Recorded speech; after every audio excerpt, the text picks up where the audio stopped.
I never thought my life could change so drastically in a single moment. 1 second, everything felt normal, routine, predictable, safe.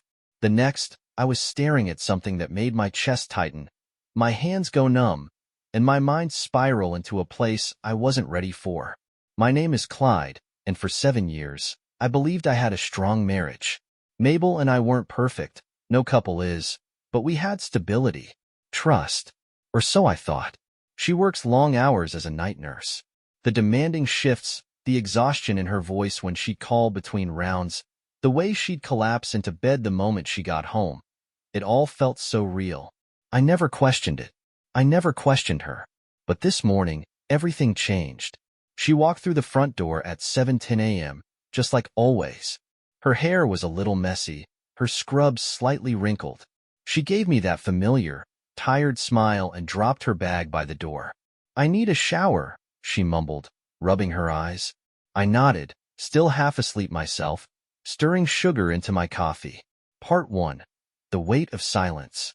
There's a certain kind of silence that wraps around you when the truth hits, cold, suffocating, like standing outside in the dead of winter with no coat, no warmth, just the raw exposure of what you refuse to see. That's how it felt this morning when I found it. I wasn't looking for anything. I wasn't suspicious, angry, or paranoid. If anything, I was content, settled in the quiet rhythm of our life together.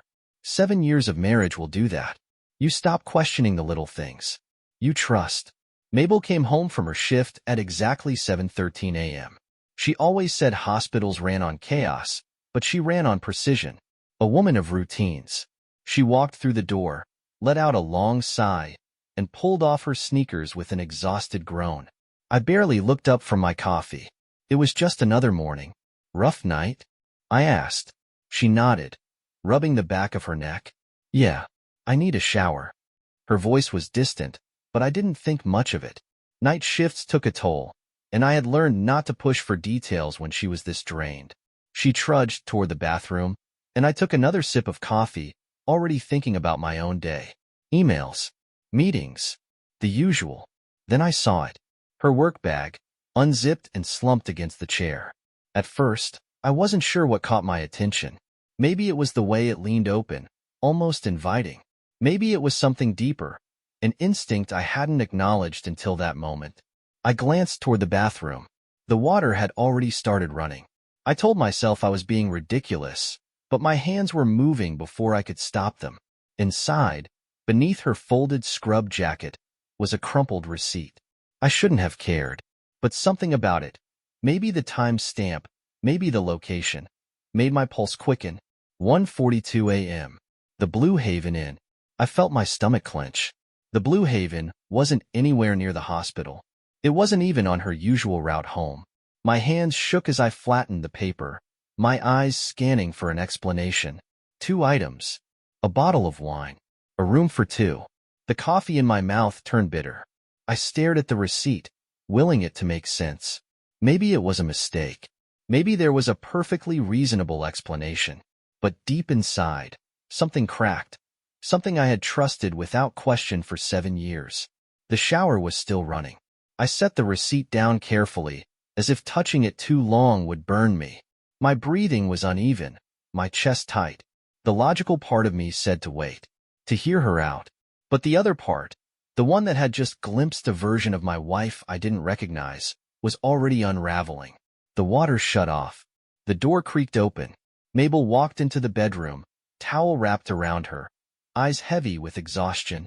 When she saw my face, she froze. And in that moment, I knew. She knew exactly what I had found. The moment Mabel saw my face, I watched the color drain from hers. There was no confusion, no casual greeting, just a sharp inhale, like she had stepped barefoot onto broken glass. I was still sitting at the table, my fingers resting lightly on the receipt as if it might dissolve under my touch. My coffee had gone cold, untouched since the moment I pulled that little slip of paper from her bag. Mabel stood there, wrapped in a towel, her damp hair dripping onto the hardwood floor.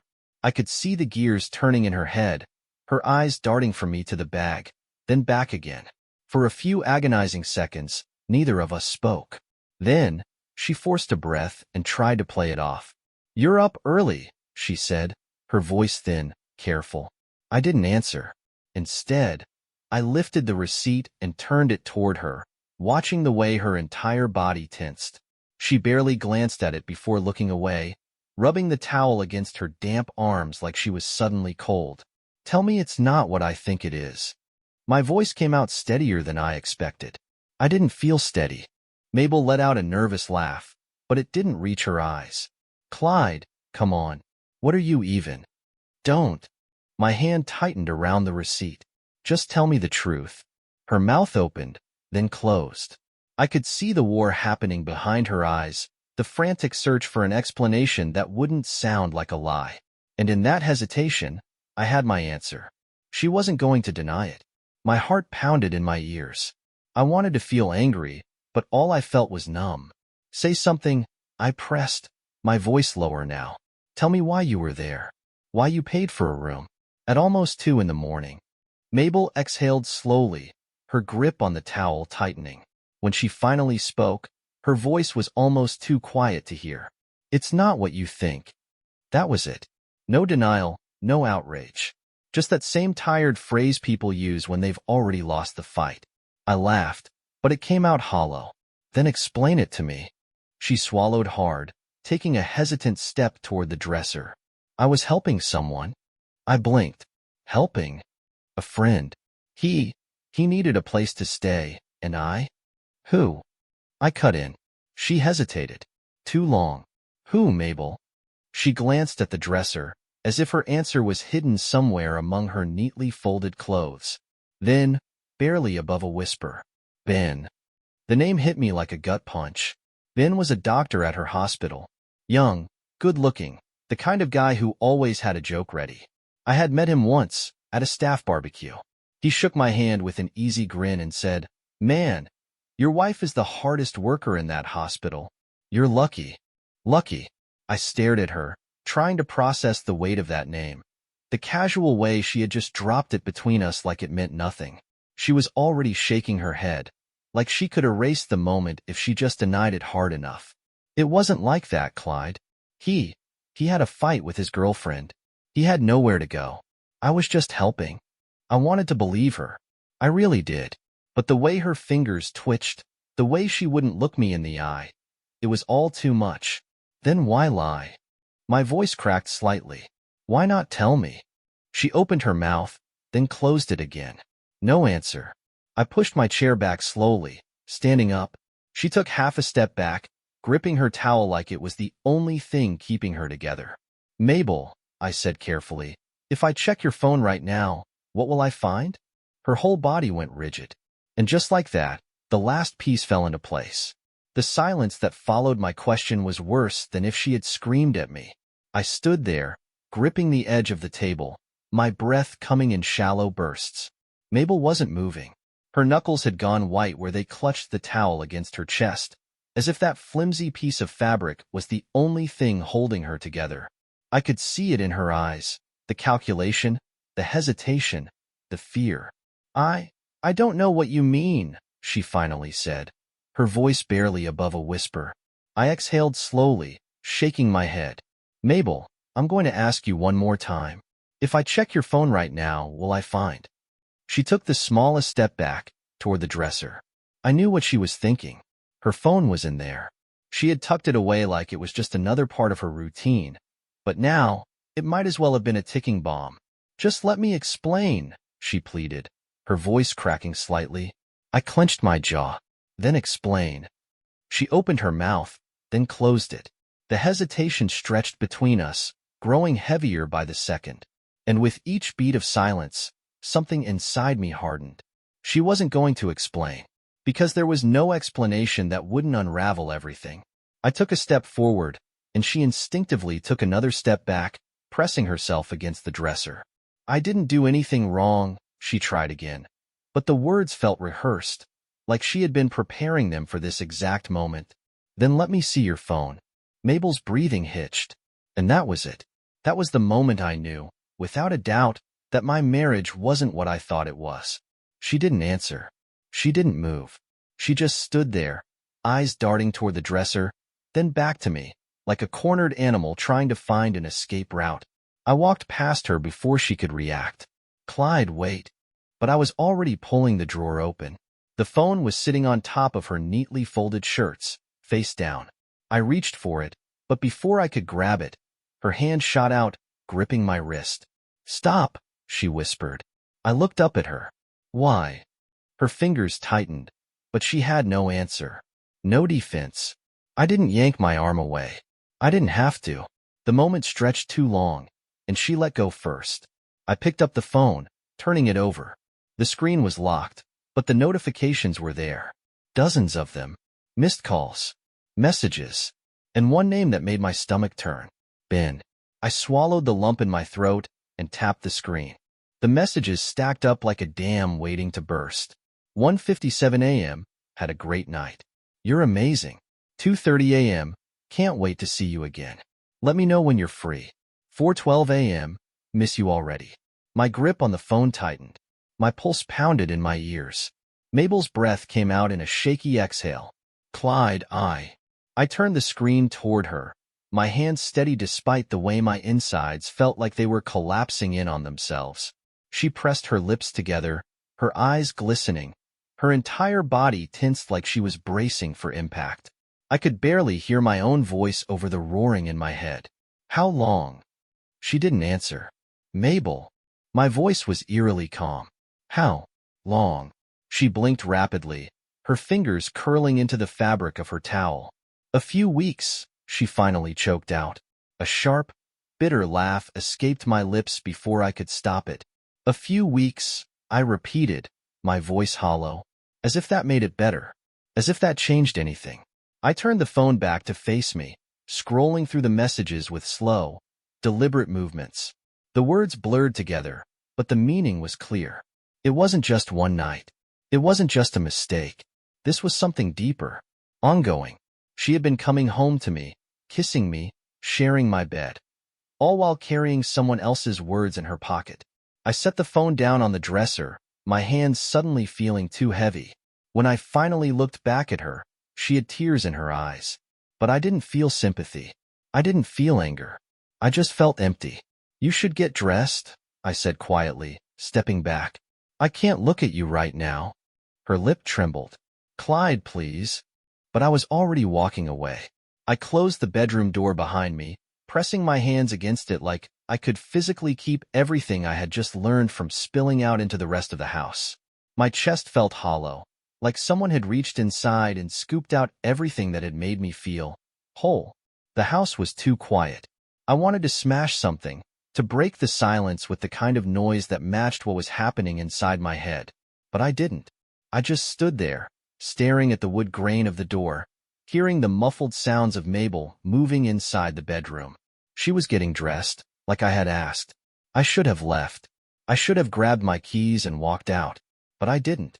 Instead, I turned and walked back toward the kitchen, needing something, anything, to focus on. The coffee I had abandoned earlier sat untouched on the counter, long gone cold. I dumped it down the sink and turned on the faucet, watching the water swirl away like it could take my thoughts with it. It didn't.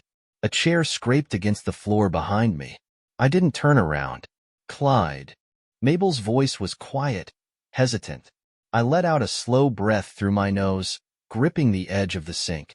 Did you think I wouldn't find out? My voice was steady, but it didn't feel like my own. She didn't answer right away. When she finally spoke, her words were fragile, like she wasn't even sure she believed them. I never wanted to hurt you. I turned then, slowly. She was standing near the table, arms wrapped around herself like she was the one who needed comfort. She had changed into jeans and a sweater, her damp hair curling slightly at the ends. She looked smaller somehow, like she was folding in on herself. I should have felt something, anger, hatred, sorrow, but all I felt was tired. Then why did you? Mabel bit her lip, her eyes darting to the side before meeting mine again. It wasn't supposed to happen. I scoffed, shaking my head. That's not an answer. She swallowed, shifting her weight. It just started. I don't even know when it got out of control. I was working so much, and you were busy with your own things, and I held up a hand. Stop. She froze. I took a slow step forward, my voice barely above a whisper. Do you even hear yourself? You're blaming our schedules? Tears welled in her eyes, but I didn't care. Clyde, she tried again, but I cut her off. Was it ever going to stop? Mabel's mouth opened, then closed. There it was. The final, damning silence. I let out a bitter laugh, running a hand down my face. Right. That's what I thought. She reached for me then, like she could undo everything with one touch. Please, I still love you. I jerked back before she could make contact, and for the first time since this morning, something inside me snapped. No, Mabel. You don't. My voice was steel now, sharp and cutting. You don't cheat on someone you love. She flinched, her fingers curling into fists at her sides. I exhaled slowly, stepping back toward the doorway. I need time. Space. Don't talk to me right now. Where are you going? She asked, her voice cracking. I grabbed my keys off the counter, but I didn't look back. Anywhere but here. And then, I walked out the door, leaving her behind. The cold air hit me like a slap the moment I stepped outside. I hadn't grabbed a jacket, hadn't even thought about where I was going. I just knew I couldn't stay in that house. Not with her, not with the weight of everything I had just learned pressing down on my chest like a stone. I got into my car and started the engine, gripping the steering wheel so hard my knuckles turned white. The house loomed in my rearview mirror, a place that had once been my sanctuary but now felt foreign, tainted. Where was I supposed to go? I thought about calling someone. My brother, maybe, or an old friend. But what was I supposed to say? Hey, my wife has been sneaking around with another man while I was at home thinking she was working late? I wasn't ready to say the words out loud. Not yet. So I just drove.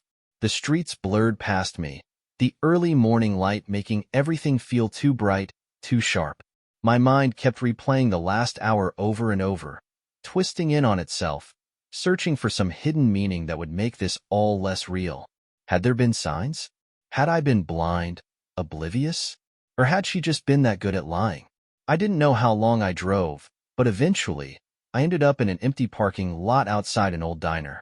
The neon sign flickered weakly, and the smell of coffee and bacon drifted through the air. It was as good a place as any. I parked, shut off the engine, and just sat there for a moment, staring at the cracked vinyl of the steering wheel. Then, with a deep breath, I got out and walked inside. The place was nearly empty. A waitress with tired eyes and a messy ponytail greeted me with a nod, motioning toward a booth by the window. I slid into the seat, the vinyl creaking beneath me. "What can I get ya?" she asked, pulling out a notepad. I stared at the menu without really seeing it. My appetite was non-existent, but my throat was dry. "Just coffee," I said. She nodded and walked away, leaving me alone with my thoughts. I pulled out my phone, hesitating before unlocking it. Part of me expected a flood of texts from Mabel. Apologies, explanations, please. But there was nothing. I didn't know if that made me feel better or worse. The coffee arrived, steaming and bitter, and I wrapped my hands around the mug, letting the heat seep into my fingers. And then, without thinking, I did something I hadn't done in a long time. I searched for Ben. I didn't even know why. Maybe I just needed to see his face, to remind myself that this wasn't some nightmare I'd wake up from. His social media was easy to find, too easy. His profile was full of pictures from work, smiling in scrubs, posing with other doctors, even a few posts about long nights at the hospital. But then, I saw it. A post from 3 weeks ago. A blurry photo of a dimly lit hotel room, a half-empty bottle of wine on the nightstand. The caption read, "The best nights are the ones you don't plan." My blood ran cold. I knew that bottle. I had seen it before. And I knew, without a doubt, that Mabel had been there. I gripped my phone so hard my fingers ached. The proof was right in front of me, staring me down like a loaded gun. This wasn't just a mistake. It wasn't just a moment of weakness. It was planned. And that was when the rage finally set in. The coffee in front of me had gone cold, untouched. My phone sat on the table, the screen still lit with that post. Ben's careless little declaration to the world, sitting out in the open, as if it meant nothing. As if I meant nothing. I should have felt something other than this quiet, consuming rage. Maybe heartbreak. Maybe grief. But no, there was just this weight. Like I had been holding my breath underwater for too long, and now I was realizing there was no surface to break through. I read the caption again. The best nights are the ones you don't plan. And then I did something reckless. I clicked on his profile picture, scrolled through his friends list, and there she was, Mabel. She had never mentioned being connected with him online. But then again, why would she? I clicked on her profile, half expecting to see something incriminating, something that would confirm what I already knew. But her page was carefully curated, the way it had always been. Vacation photos. Pictures of us at dinner. Her status still read married. Like nothing had changed. Like the last 7 years of my life hadn't just gone up in flames. I clenched my jaw, locked my phone, and shoved it onto the table. The waitress passed by again, giving me a quick glance before refilling my cup. She hesitated, like she could sense something was off. You okay, hon? I forced a nod. Yeah, just long morning. She gave me a knowing look. One that told me she had probably seen her fair share of people sitting in this exact spot, staring into a cup of coffee like it could answer all their questions. Well, coffee helps, she said, offering a small smile before walking off. I wished it did. I must have sat there for over an hour, staring at the wall, my mind running in circles. At some point, my phone buzzed. I didn't check it right away. I wasn't ready. But eventually, I gave in. Mabel, Clyde, please come home so we can talk.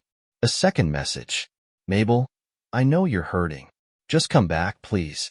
Let me explain. Explain. As if there was anything left to explain. I stared at the messages, my fingers hovering over the keyboard. What was I supposed to say? That I had just seen proof of what she had done? That I could practically hear Ben's laughter behind that stupid caption? I locked my phone and leaned back against the booth, letting out a slow breath. I wasn't going home. Not yet. I needed clarity, and I wasn't going to get it from her. I didn't know where I was driving until I was already halfway there. The hospital. It wasn't smart. It wasn't rational, but I couldn't help myself. I needed to see it. The place where she had spent all those late nights, where she had built this other life behind my back. I pulled into the parking lot and turned off the engine, gripping the wheel so tight my fingers ached. I wasn't planning to go inside. I wasn't sure what I was planning at all. But then I saw him, Ben, walking toward his car, still in his scrubs. He looked like he hadn't slept, his hair slightly disheveled. He was checking his phone, smiling at something. I swallowed the bitterness rising in my throat. I could have confronted him. I could have stepped out, made a scene, demanded answers. But what would that change? Nothing. So I just sat there, watching as he got into his car, laughing at something on his screen before driving off. And all I could think was, how long had I been the punchline of this joke? I watched Ben's car disappear down the road, my fingers still locked around the steering wheel, my knuckles turning white. I wasn't sure what I expected. That he'd look around, see me sitting there, and suddenly feel guilty? That he'd hesitate before getting into his car, as if he knew his world was about to collapse like mine had? No, he didn't care. The worst part wasn't even the betrayal itself. It was how easy it seemed for him, how effortless. Like I was just some nameless guy in the background, a forgotten detail in the life he had built with my wife. I exhaled sharply, rubbing a hand over my jaw. I needed to leave. Sitting here, staring at a building where I had thought my wife was working every night, it was eating me alive. I pulled out of the parking lot, driving with no destination, my mind racing in a dozen directions at once. Mabel's text still sat unread. I could picture her waiting at home, pacing, rehearsing whatever story she thought might salvage this. Maybe she was crying, maybe she was angry at herself, or maybe she was just scared. Scared that the person who had trusted her blindly now saw her for what she really was. I pulled into a gas station, needing a break from the suffocating silence of my car. The neon lights buzzed overhead, casting a sickly glow over the pavement. I grabbed my phone, hesitating before unlocking it. More texts. Mabel, please, Clyde. Just come home. I know I hurt you. Just talk to me. Another one. Mabel, I don't want to lose you. My hands tightened around the phone. I wasn't sure if I wanted to respond. I wasn't sure if I could trust anything that came out of her mouth. But before I could think too hard about it, my phone buzzed again. Not a text this time. A call. Not from Mabel. From Rachel. I frowned, staring at the screen. Rachel was Mabel's coworker, a mutual acquaintance, not exactly a friend, but someone I had met a handful of times at work gatherings. Why was she calling me? A strange feeling settled in my chest as I swiped to answer. Hello? There was silence on the other end for a moment, and then a quiet inhale. Clyde. Rachel's voice was soft, hesitant. Yeah. She hesitated again. I could hear movement in the background, maybe papers rustling, the distant sound of a television. I don't know if I should be calling you, she admitted, but I saw your car at the hospital earlier and I sat up straighter. And you just what? Another pause.